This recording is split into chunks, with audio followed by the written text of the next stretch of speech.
Markus pasal 16 mulai ayat 12. Demikian firman Tuhan. Sesudah itu, ia menampakkan diri dalam rupa yang lain kepada dua orang dari mereka ketika keduanya dalam perjalanan keluar kota. Lalu kembalilah mereka dan memberitahukannya kepada teman-teman yang lain, tetapi kepada mereka pun teman-teman itu tidak percaya. Akhirnya, ia menampakkan diri kepada ke-11 orang itu ketika mereka sedang makan, dan ia mencela ketidakpercayaan dan kedegilan hati mereka. Oleh karena mereka tidak percaya kepada orang-orang yang telah melihat dia sesudah kebangkitannya. Lalu ia berkata kepada mereka, pergilah ke seluruh dunia, beritakanlah Injil kepada segala makhluk. Siapa yang percaya dan dibaptis akan diselamatkan, tetapi siapa yang tidak percaya akan dihukum. Tanda-tanda ini akan menyertai orang-orang yang percaya. Mereka akan mengusir setan-setan demi namaku. Mereka akan berbicara dalam bahasa-bahasa yang baru bagi mereka. Mereka akan memegang ular, dan sekalipun mereka minum racun maut, mereka tidak akan mendapat celaka. Mereka akan meletakkan tangannya atas orang sakit, dan orang itu akan sembuh. Sampai di sini. Saudara-saudara yang kasih dalam Tuhan, kita sudah mendengar bagaimana kesaksian demi kesaksian sudah dinyatakan bahwa Allah kita itu adalah Allah yang luar biasa. Allah kita adalah Allah yang hebat. Tetapi kenyataan ini cuma dialami oleh beberapa orang Kristen. Ini masalahnya. Kalau setiap orang Kristen dapat mengalami pengalaman-pengalaman yang disaksikan dan firman Tuhan, saya yakin satu orang itu Kristen, seluruh keluarganya dalam waktu singkat semuanya jadi Kristen. Dan di mana dia bekerja akan membawa orang-orang menjadi kenal Yesus. Betul enggak? Tetapi kenyataan yang kita lihat, pertumbuhan orang Kristen di Indonesia ini lambat atau cepat? Hah? Cepat mana sama penduduk Indonesia tumbuhnya? Hah? Cepat penduduknya. Berarti tidak banyak orang Kristen yang mengalami apa yang disaksikan dan apa yang difirmankan oleh Tuhan. Apa yang menyebabkan hambatan-hambatan itu, saudara?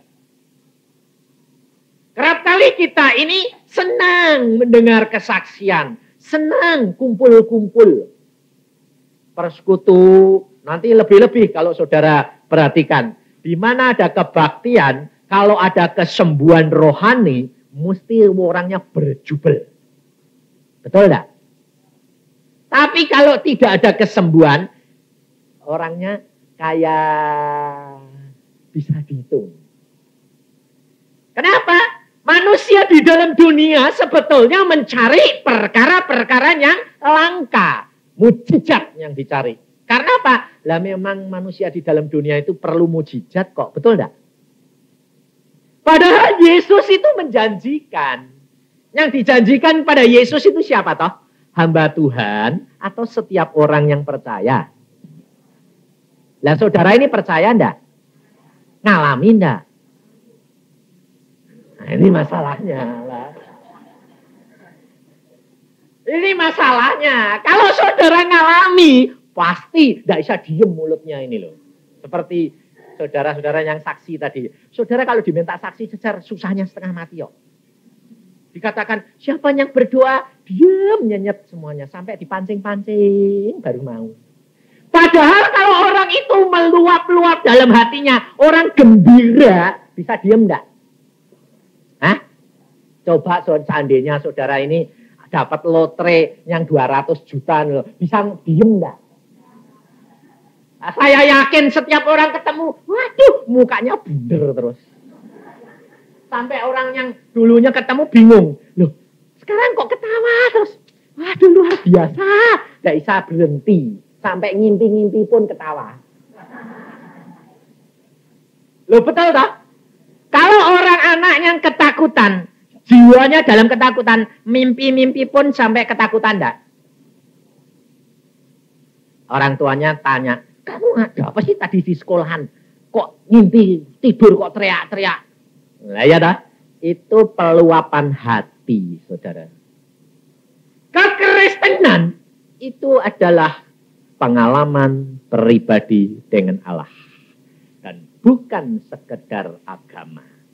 Maka dari itu, saudara harus menyelidiki firman Tuhan. Dan jangan hanya sampai mau tahu tok. Tapi harus tahu dan mengalami secara pribadi. Makanya, kerap kali saya itu tanya sama Tuhan begini, Tuhan, yang ngalami firman-Mu ini kok justru orang yang bodol-bodol ya Tuhan. Yang rusak, yang bobrok, yang pikirannya jalan terus, ndak puas, lalu penasaran. Aneh, orang yang begitu kok malah ngalami. Tuhan berkata, aku datang cari orang berdosa, bukan cari orang benar. Mengapa mereka tidak ngalami? Sudah merasa benar kok, ya tidak butuh.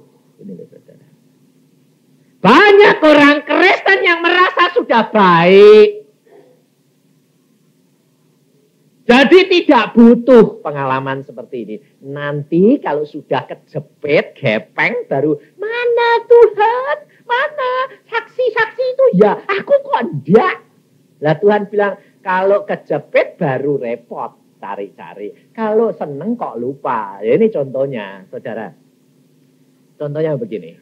Saudara kalau dalam keadaan keberkatan seneng sembayangnya banyak atau sedikit? Lama atau tambah pendek? Hah? Lalu kalau saudara dalam keadaan kesusahan, sakit penyakit atau penderitaan, sembayangnya tambah lama atau tambah pendek? Tambah lama toh? Pantesan dikasih susah terus. Kenapa? Karena Tuhan itu rindu ketemu saudara terus. Tapi saudara selalu bilang, Tuhan berkati. Ya tak berkati nak, berkati banyak, tambah lupa Tuhan. Sembayangnya, terima kasih Tuhan. Udah kabur. Lalu kalau sudah berkati habis, Tuhan mana? Loh, jadi kalau tidak tak kasih, tambah ngotot deh ya. Wah tambah baik. Lah pantesan tidak dikasih-kasih terus, gue kapok. Hidup kekristenan, kalau saudara itu sadar, kalau engkau tambah diberkati, tambah dekat, Yesus tambah berkatinya enggak tanggung-tanggung. Sebabnya apa? Sebab dia rindu ketemu saudara terus, karena engkau ini pacarnya. Orang kalau sedang jatuh cinta, itu pasti kepengen ketemu terus, ya toh? Oh, saya dulu kalau pacaran itu sudah 1 jam, 2 jam, mau pulang. Istri, pacar saya bilang, kok cepet-cepet loh. Tapi kalau orang bosen, orang nggak pulang-pulang. Kenapa? Ini bukti yang nyata. Kursi tamu, itu tiap orang yang punya rumah, mesti biasanya 2 bagian. Dalam sama luar, betul lah. Ada kursi tamu di dalam, ada kursi tamu di luar. Ya dah. Bagus yang mana? Kenapa? Ayo. Sebabnya kalau kursi yang di luar dikasih terlalu bagus, orangnya enggak pulang-pulang. Kepengen duduk kenaan. Jadi dikasih yang jelek supaya kalau tamu-tamu itu enggak disenengi, cepat kabur. Yang disenengi selalu berkata, ayo toh duduk dalam. Betul enggak? Loh betul enggak? Sebetulnya manusia itu sebetulnya apa? Munafik toh. Dan itu banyak orang Kristen melakukan itu enggak? Ya. Saudara tahu? Karena apa? Karena manusia-manusia ini hidupnya sekarang sudah menjadi individu.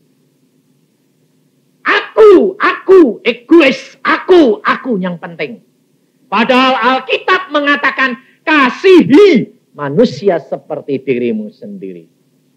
Dan kita sudah meninggalkan semuanya itu. Karena apa? Karena terlalu pahit pengalaman dengan dunia ini. Pengalaman kerap kali membentuk manusia ini menjadi individu. Kehilangan kasih. Menjadi orang yang selalu mementingkan diri sendiri. Dan lupa akan Tuhan.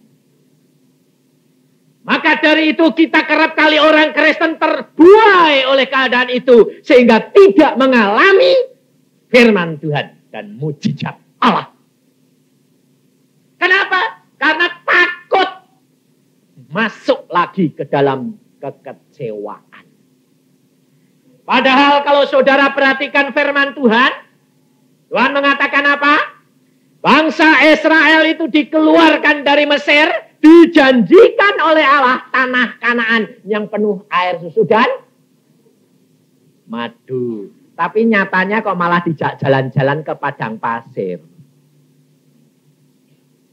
Sampai orang Israel akhirnya berkata apa? Mana susu sama madunya? Wong adanya pahit, adanya kehausan, roti tidak ada, daging tidak ada, segala tidak ada. Mana. Akhirnya lalu mana. Gerutu sama Tuhan malah diperpanjang 40 tahun. Apa ndak ini banyak pengalaman orang Kristen ndak gitu? Ya? Iya dah. Padahal Alkitab sudah ngajari. Kok ya maunya lu. Masuk lagi. Sudah dikasih contoh. Bahkan kekerasan Allah dinyatakan. Mati semuanya. Tapi manusia Kristen kok ya mau jahil. Ya ngomel. Ya diajak masuk ke padang belantara. Ya bilang mana? Buktinya mana? Nah akhirnya malah bilang mana 1 kali. Mundurnya setahun. Mana 2 kali 2 tahun. Nggak barbar masalahnya. Akhirnya sampai mati. Nggak sampai juga. Ini loh saudara. Makanya saya bilang. Untung nama saya Yusa. Yusa masuk.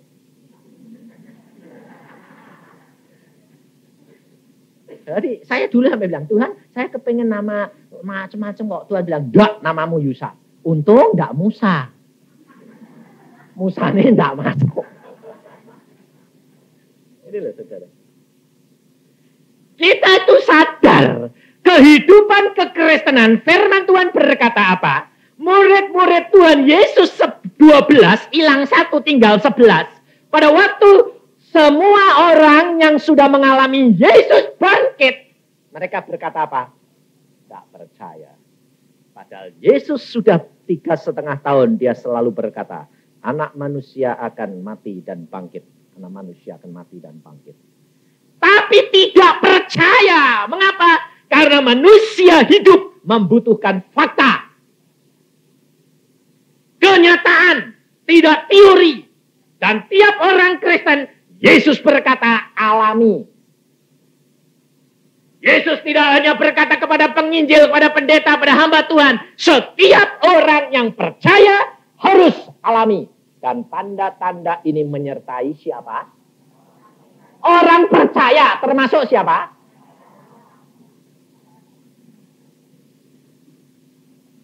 Jadi kalau saudara tanya, saudara percaya? Percaya, ngalami? Belum. Nah itu termasuk orang percaya enggak?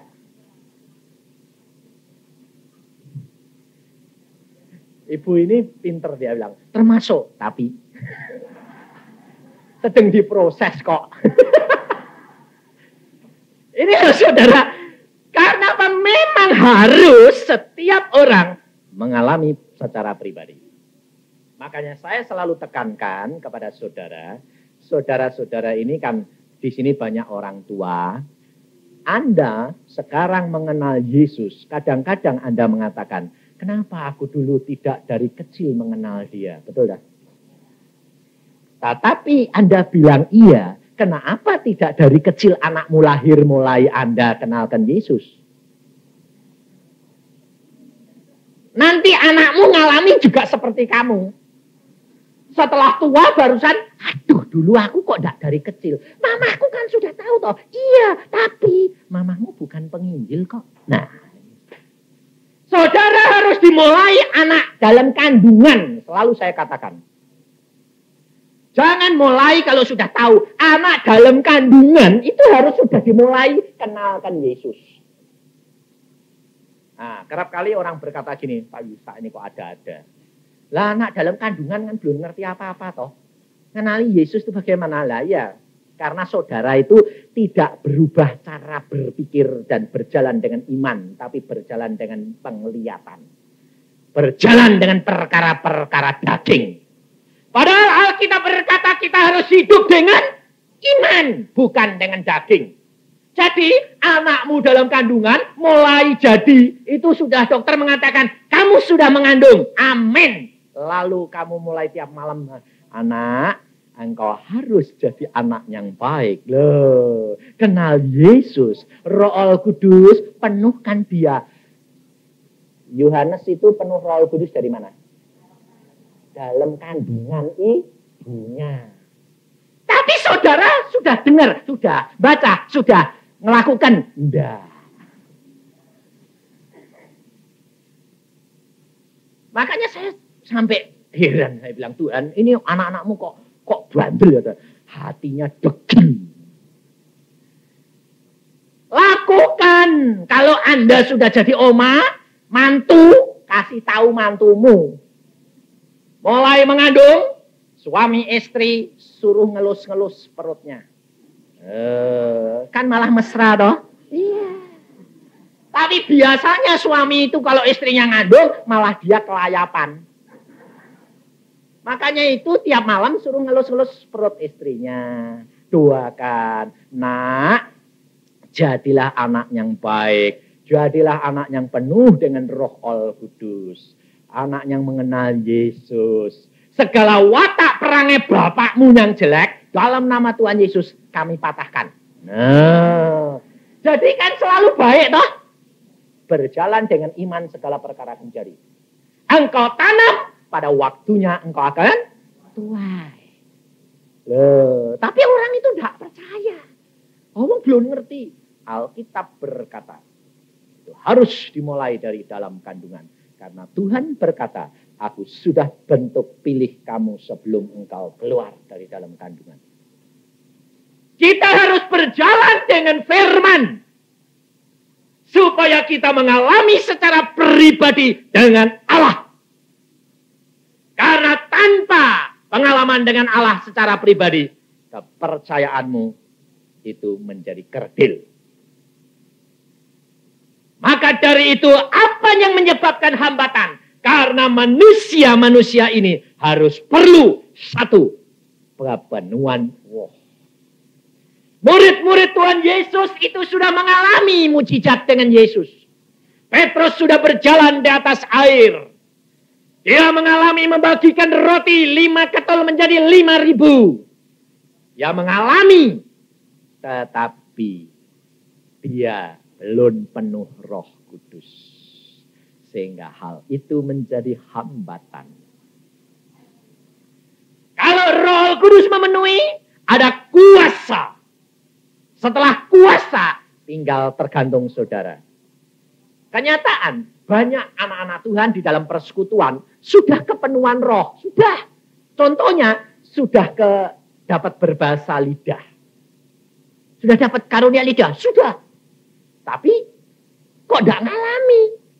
Nah, jadi hambatan pertama, karena tidak kepenuhan roh.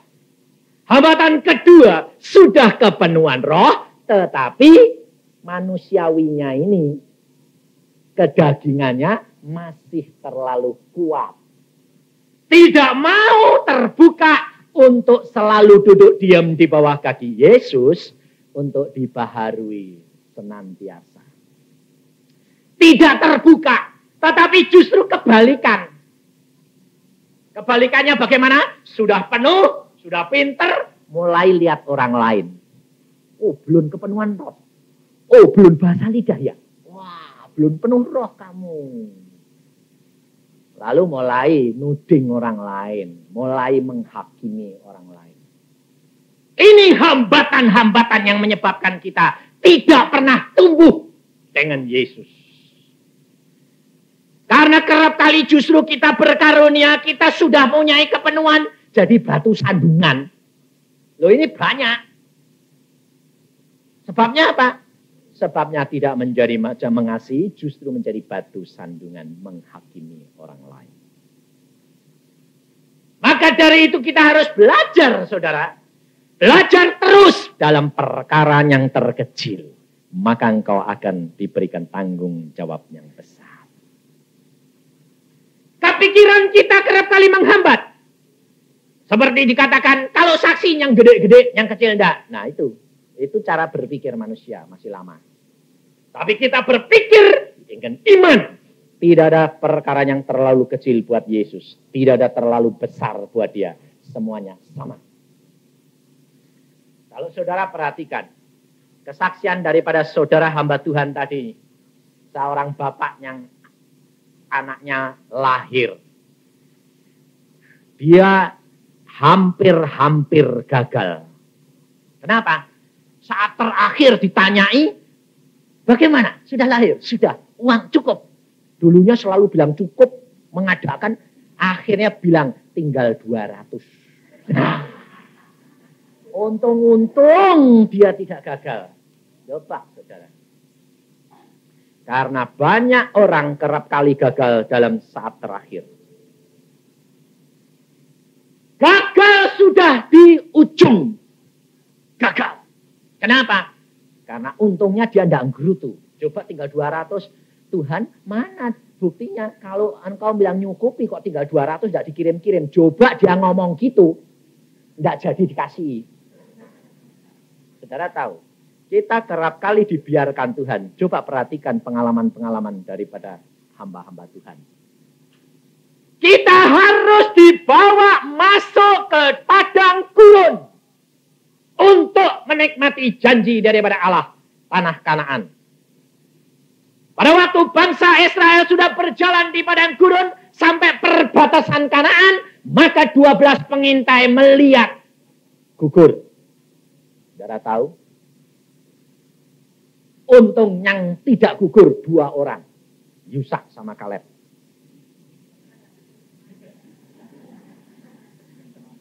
Inilah saudara. Tahu? Bahaya sekali. 12 yang gugur 10. Tinggal 2.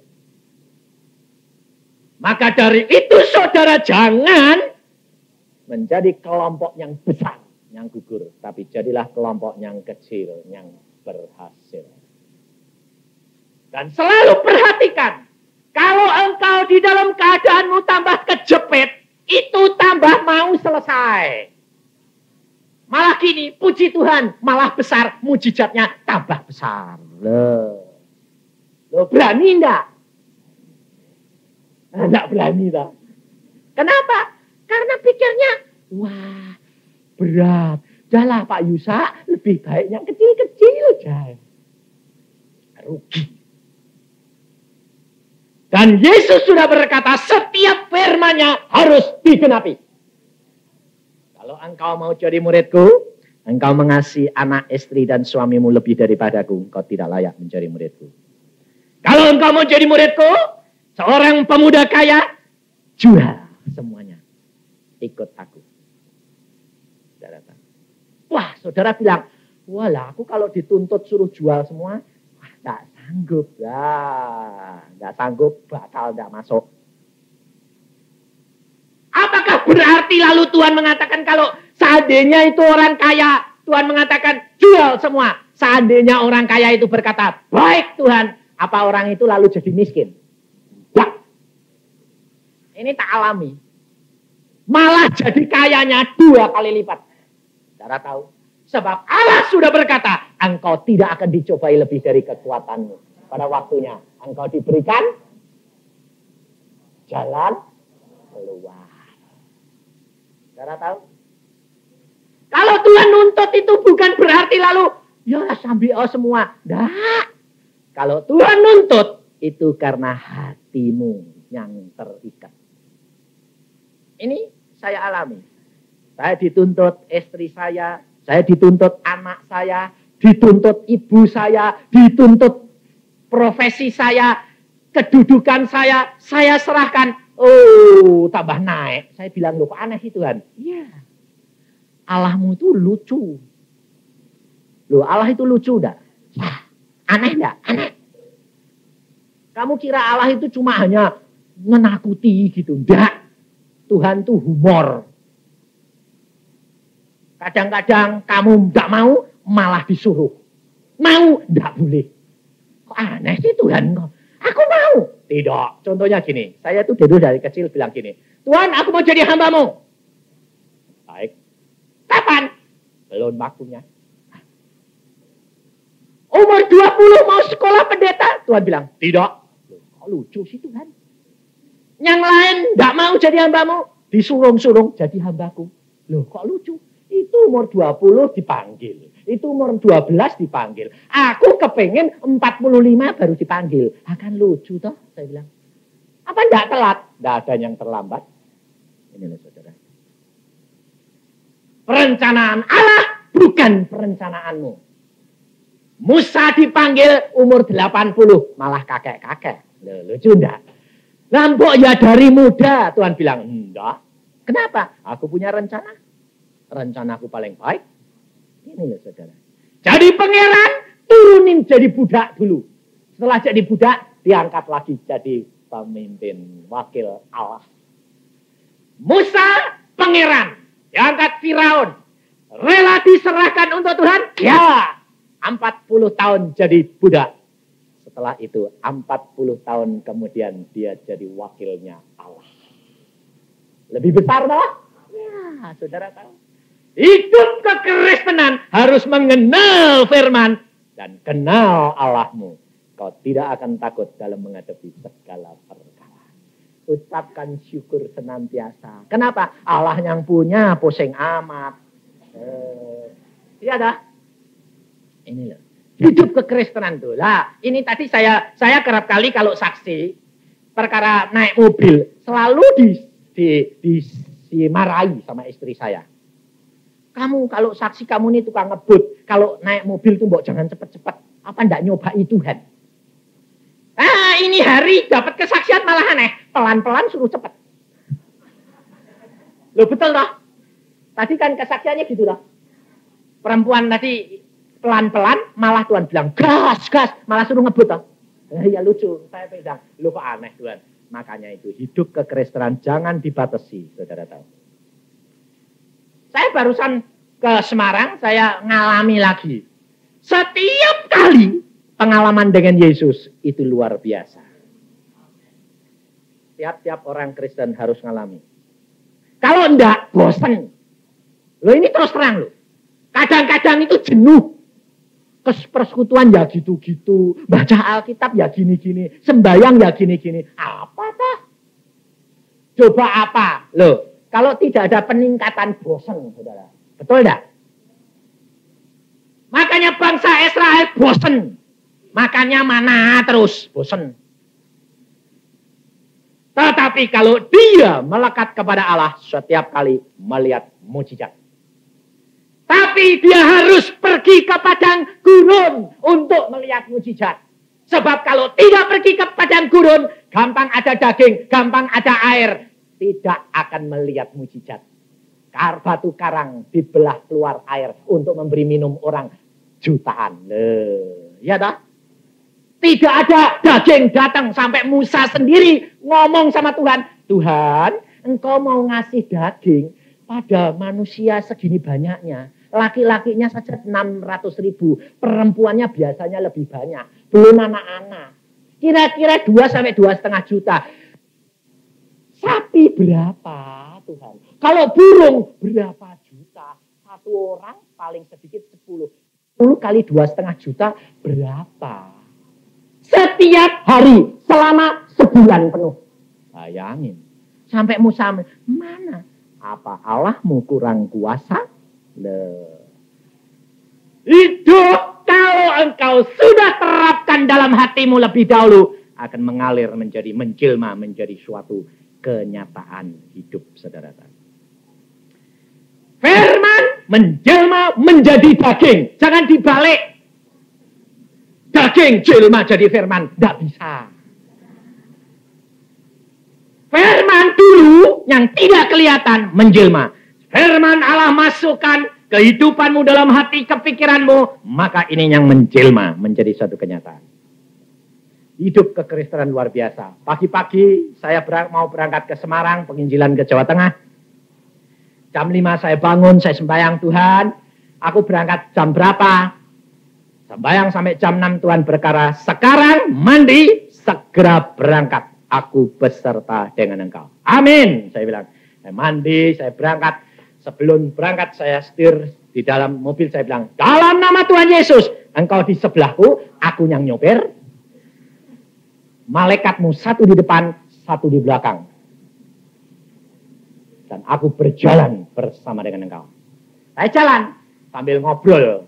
Tuhan, ya hidup manusia itu apa sih Tuhan? Wah, tahu-tahu di pelelen, itu jalanannya turun gini, nah sepi. Nah ini kebalikan sama saudari tadi. Kalau sepi dia pelan-pelan, kalau sepi saya ngebut. Saya cepat turun. Seret. Tahu-tahu jejeran dua di tikungan itu bareng selip-selipan. Demikian saya nikung set. What? Dua-dua bis di depan saya. Jaraknya tinggal 10 meter. Saya rem, ngosot terus wong turun. Mobil saya akan jalan terus dengan rodanya berhenti. Sut, wet, nabrak ini. Saya bilang, Tuhan, jebret ini loh Tuhan. Dan sudah tidak ada kesempatan. Karena apa? Sudah nempel, tinggal milih. Sut, biar tinggal saya. Wah Tuhan, Tuhan, tangan kaki saya ini ditarik sama Tuhan. Lepas rem. Mobil saya seperti ngeper, nempel bis, mental ke kiri, di kiri itu ada selokan, mau masuk selokan, mental lagi ke kanan, dan waktu 2-3 detik lepas, dan tidak ada yang leset sama sekali. Allah kita adalah Allah yang luar biasa, dan Dia sanggup melakukan segala perkara bagi orang yang salahnya bagi orang yang percaya.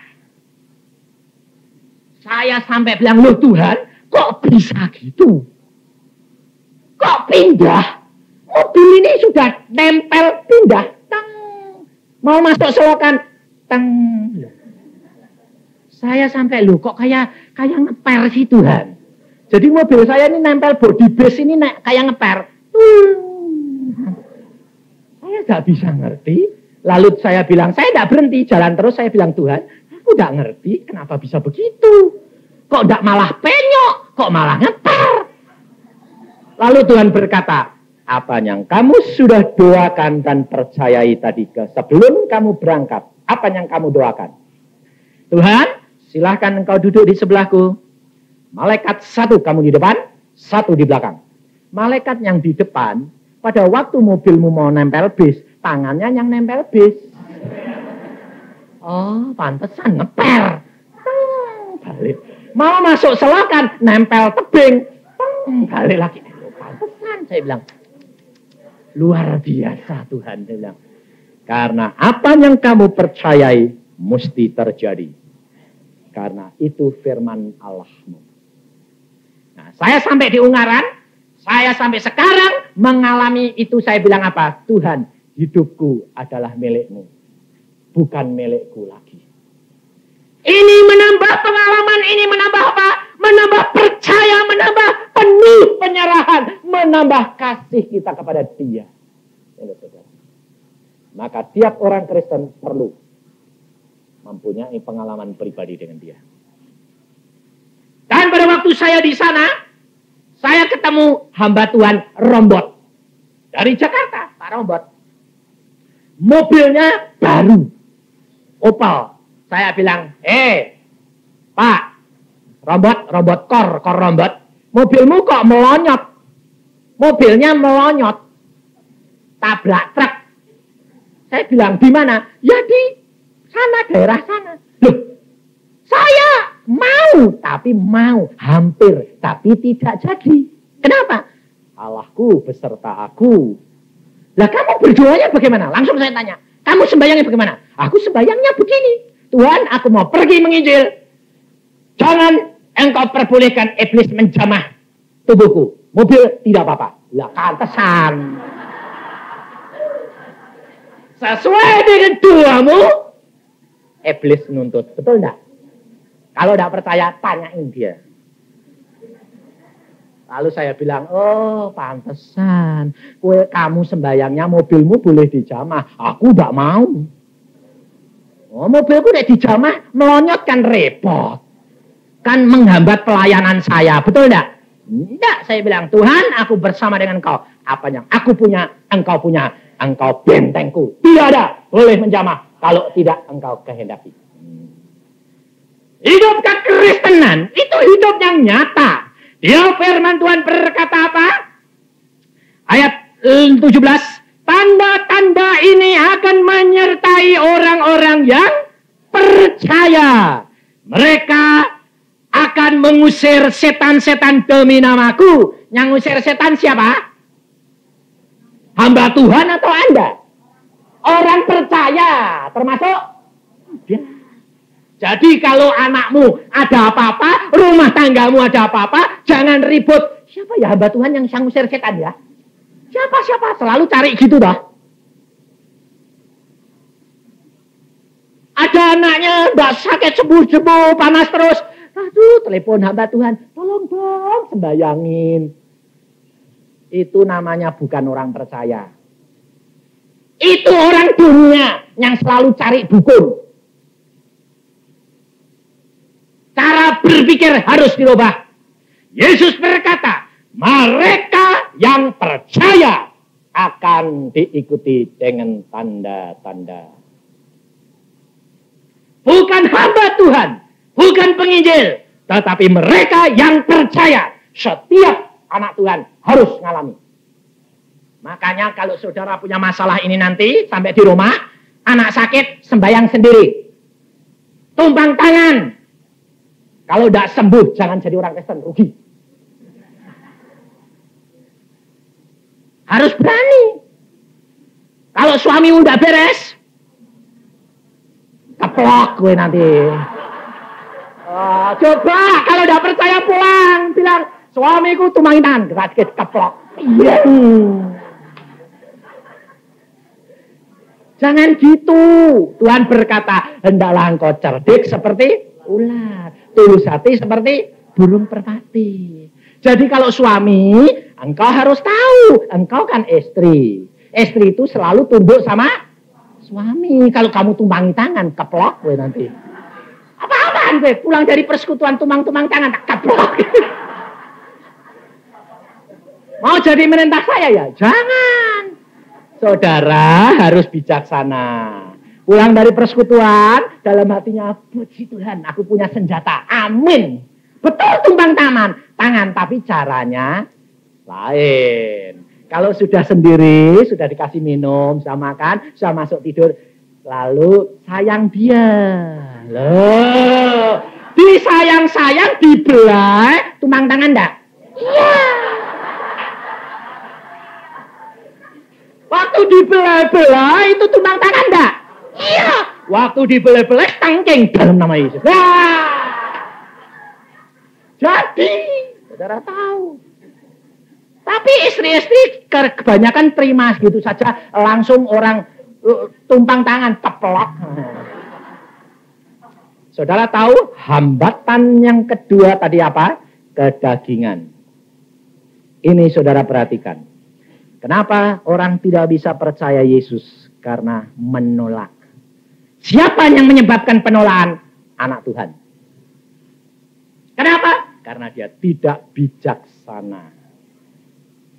Tapi kalau seorang istri ini tambah turut persekutuan, tambah sayang sama suami, tambah memperhatikan rumah tangganya, pasti suaminya tambah seneng dibelai. Betul dah?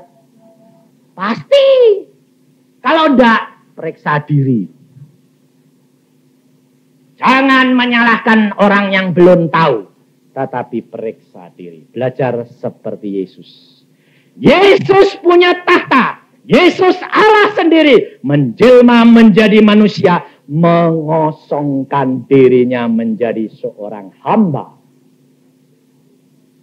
Keberhasilan Yesus bukan karena dia Allah, tetapi dia mengosongkan diri menjadi seorang hamba. Yesus dan saudara sama. Yesus pada waktu di dalam dunia, dia manusia biasa yang melakukan mujizat Roh Kudus. Saudara dan saya sama dengan Yesus yang melakukan mujizat Roh Kudus yang ada di dalam kita. Tapi mengapa saudara tidak dapat menyalurkan ini? Karena engkau menjadi penghambat Roh Kudus bekerja. Kita harus mengosongkan diri menjadi seorang hamba. Belajar firman, lalu menurut, tahu waktu dan saatnya Tuhan. Seperti saudari tadi, suruh ngegas, gas. Kalau dia tidak nurut, keberkan kaca. Ngerti enggak? Kalau akalmu berkata, oh sepi gini kok Tuhan, enak pelan-pelan, malah gepeng. Sebab cara Allah bukan caramu. Kita harus mengosongkan diri, percayakan kepada Allahmu. Engkau direndahkan seperti Yesus. Engkau direndahkan seperti seorang hamba. Tetapi akhirnya engkau memenangkan, ditinggikan oleh Allah. Berapa banyak suami-suami yang dimenangkan kepada Yesus oleh istrinya. Kenapa? Dihina, dia diam. Dulu dihina, dia maki genten. Ayah, dia marah, cerai. Oh. Nah, setelah turut persekutuan, cerai. Enggak. Lu kok aneh? Enggak. Keplok. Enggak apa-apa. Lu kok kamu kok aneh? Ya. Aku mengenal Yesus. Aku mengenal pribadiku. Aku lakukan bagianku yang aku tidak sanggup lakukan. Bagiannya Allah. Ini loh saudara. Ini hidup kekristenan. Maka dari itu, saudara harus terapkan mulai dari dirimu kepada anak-anakmu, kepada pembantumu, suami dan mertua, kemudian menjadi berkat. Anak saya selalu saya didik. Tapi belum berarti mesti sudah jadi belum. Yang terkecil umur 15 di SMA kelas 2. Wah, keras hatinya luar biasa. Sifat-sifat saya kecil. Jadi saya ngerti, oh wataknya luar biasa ini saya bilang. Sampai saya doakan, Tuhan engkau jamah sendiri. Yang dua sudah jadi, sudah matang dalam rohani. Yang satu masih cari kebenaran itu. Saya bilang, aku percaya mesti jadi. Inilah saudara. Jadi imani dulu. Maka anak perempuan saya yang di negeri Belanda, dia sudah matang. Dia menghadapi ujian, dia bilang, Tuhan aku tidak mampu. Dia sekolah arsitektur, menghadapi ujian, suruh gambar 10 menit. Dia bilang, tidak bisa. Belajar semalam. Tidak pernah bisa. Akhirnya jam 8 dia mau maju, jam 7 sembahyang. Tuhan, aku mau maju ujian, tapi aku sudah lapor loh ya. Aku tidak bisa. Habis sembahyang, ketiduran. Jadi jam 8 tidak ujian, jam 12 baru bangun. Kira-kira kalau saudara ngalami gitu, saudara ngomel enggak? Loh Tuhan, aku kan mau ujian toh, sudah lapor, kok malah mbok suruh tidur. Ini yang benar dong Tuhan, ya dah. Lalu saudara kan pikirannya gini, aku sudah lapor ndak bisa Tuhan, aku ujian, nanti kasih bisa. Oh tolonglah, wis pokoknya aku maju. Anak Tuhan jangan jadi pengecut. Harus berani hadapi. Salah ya salah, maju dia. Pak, saya menghadap, maaf Pak. Tadi saya tidak dapat ujian jam 8. Tidak ngasih alasan. Memang dia tidak tahu. Kalau alasannya bilang aku ketiduran, oh gugur. Lalu dosennya manggut-manggut. Sama ketawa. Oh, aku tahu, biasa, penyakit perempuan. Dia malah bingung. Hah? Lalu dosanya ngomong lagi, perutmu sakit toh, kamu dapat menstruasi toh.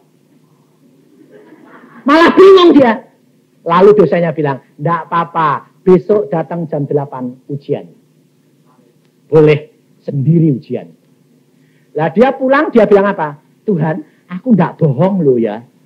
Yang bikin alasan dia. Nah, harus cerdik.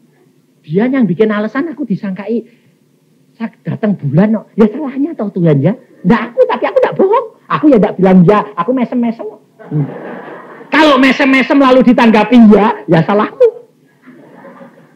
Lalu dia pulang, besok dia ujian. Saudara tahu pada waktu dia ujian, dia berdoa, Tuhan, ujian bersama-sama saja aku tidak mampu.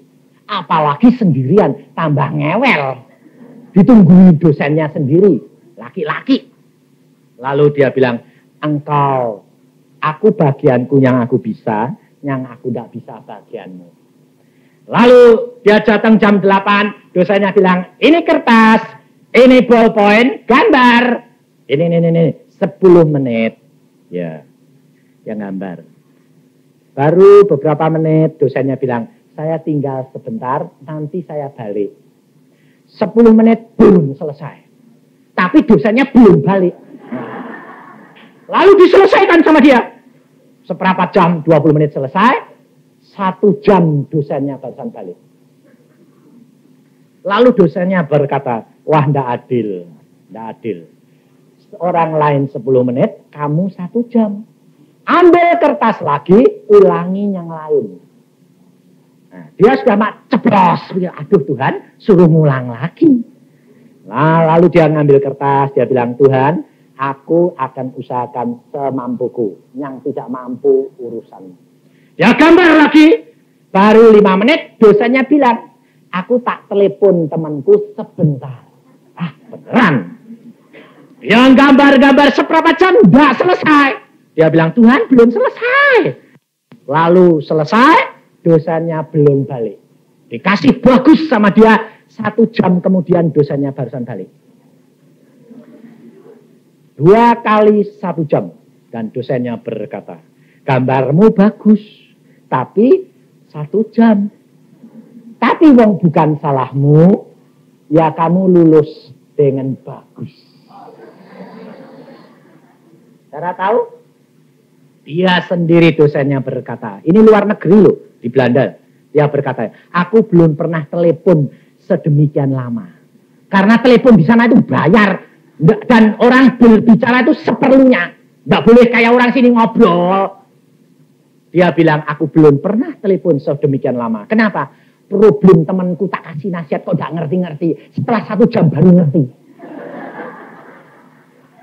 Anak saya bilang, puji Tuhan. Karena itu memang waktunya Tuhan. Kalau enggak gitu, aku enggak lulus. Allahmu sanggup melakukan segala perkara. Asalkan engkau percaya. Allah sanggup mengatur segala waktu dan saat. Asal engkau percaya. Engkau yang harus mengalami tanda-tanda ajaib. Bukan hamba Tuhan. Pribadi demi pribadi. Lakukan. Engkau akan melihat kuasa Allah dinyatakan dalam kehidupan. Amin. Mari kita berdoa.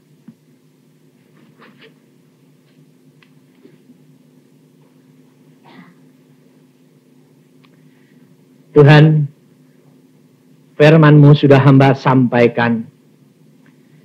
Engkau tolong anak-anak-Mu saat ini, Yesus. Karena selama ini anak-anak-Mu punya pikiran selalu mencari manusia yang lain. Kami percaya bahwa Engkau tidak berubah, Tuhan. Tetapi kerap kali kami mencari orang lain menjadi pertolongan kami. Kami tidak mencari Engkau pribadi berdasarkan firman-Mu. Kami tagih dan kami mau percaya dan mengalami. Supaya tiap-tiap pribadi di sini menjadi saksi-saksi Yesus. Tuhan, hamba rindu setiap pribadi di tempat ini mengalami Kalau nanti mereka pulang menjalankan firman-Mu ini, hamba mohon Engkau yang akan mengerjakan semuanya, Yesus. Hamba hanya saluran, Tuhan. Hamba hanya mengatakan apa yang Engkau perintahkan, Bapa. Hamba tidak mempunyai apa-apa kalau Engkau tidak mau melakukan di dalam hamba. Maka dari itu Tuhan, hamba-Mu mohon tiap pribadi di sini mengalami bersama dengan Yesus. Iman percayanya tumbuh dan setiap keluarga dimenangkan untuk Yesus. Karena pekerjaan Roh Al-Kudus di dalam pribadi kami masing-masing. Hamba-Mu serahkan anak-anak-Mu kembali dalam tangan-Mu. Yesus, hamba-Mu hanya menurut. Hamba katakan kepada mereka, siapa di antara saudara merasa tidak mempunyai kemampuan, angkat tanganmu. Saya sebagai hamba Tuhan hanya melakukan apa yang Tuhan perintahkan. Yesus, Engkau lihat tangan-tangan yang terangkat. Yesus, Engkau lihat mereka merasakan ketidakmampuan. Dan Engkau saat ini berbicara kepada hamba-Mu. Salurkan kuasa kepada mereka. Oh Yesus, hamba-Mu hanya menyalurkan di dalam nama Tuhan Yesus. Mari Tuhan Roh Kudus, Engkau penuhkan mereka dengan kuasa dan wibawa daripada-Mu turun saat ini. Sesuai dengan janji-Mu ini Tuhan. Bukan daripada hamba-Mu, tetapi daripada-Mu pribadi Tuhan Roh Kudus. Sehingga sejak saat ini, siang hari ini, mereka menerima kuasa daripada-Mu untuk melakukan segala tanda-tanda ini demi untuk kemuliaan nama-Mu dan kegenapan firman-Mu. Terima kasih Tuhan. Hamba serahkan mereka dalam tangan-Mu. Hamba tahu Engkau Allah kami, ya dan amin. Terima kasih Bapa. Dalam nama Tuhan Yesus, kami serahkan anak-anak-Mu kembali dalam tangan-Mu. Terima kasih Yesus. Haleluya. Amin.